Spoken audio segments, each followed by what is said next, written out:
Now, ahead of the King's speech tomorrow, the Conservatives are looking to draw a clear distinction between themselves and Labour over the environment.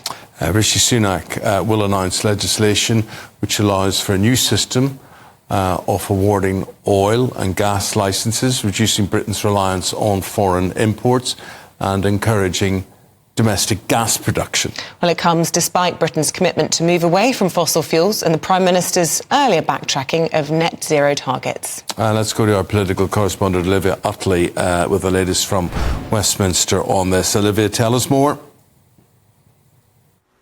Yeah, so this is essentially doubling down, Rishi Sunak doubling down on a policy that he announced back in July. He will be granting new oil and gas licences for production companies in the North Sea. Now, that hasn't been the case before. Before, the UK government has been talking about winding down the production of oil and gas in the North Sea. Now, the North Sea Authority, as it's called, will be legally obliged, that these measures will be in the King's speech tomorrow, to allow companies to apply for licences every year. Rishi Sunak argues that what he's doing here is just injecting some pragmatism into the net zero process. The Climate Change Committee have already said that, like it or not, the UK will be reliant on oil and gas until at least 2050. Rishi Sunak's basically saying that up until now, the UK government, and there's been a few veiled criticisms of his Conservative predecessors here, have buried their heads in the sand about the fact that the UK will just continue to be reliant on oil and gas, and so have closed down our own production facilities and instead have relied very, very heavily on foreign oil and gas production, in particular Russia. And of course, we've seen that has left Britain very, very vulnerable when global factors come into play, like the war in Russia and Ukraine.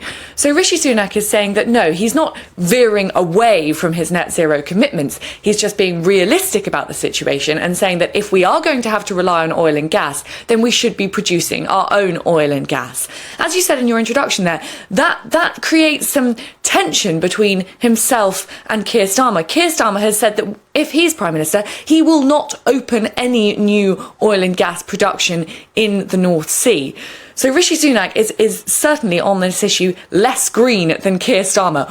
Will that win him back the votes of some climate change sceptics perhaps, or those who feel that the UK's approach needs to be more pragmatic if we're not to experience energy blackouts? It remains to be seen. Rishi Sunak is very, very much hoping that some voters will see this and think this is a sign that the Conservatives can be trusted to be sensible and to be pragmatic.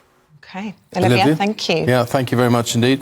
The Times, leading with £15 billion windfall for the Treasury, raises prospect of tax cuts. Maybe they'll now stop thieving from law-abiding citizens with their retrospective taxes. Have you been hit with a retrospective tax that has caused lives, suicides, all sorts of ruination of people's lives? But they've got the money they want now, so what will they do with it? By the next election?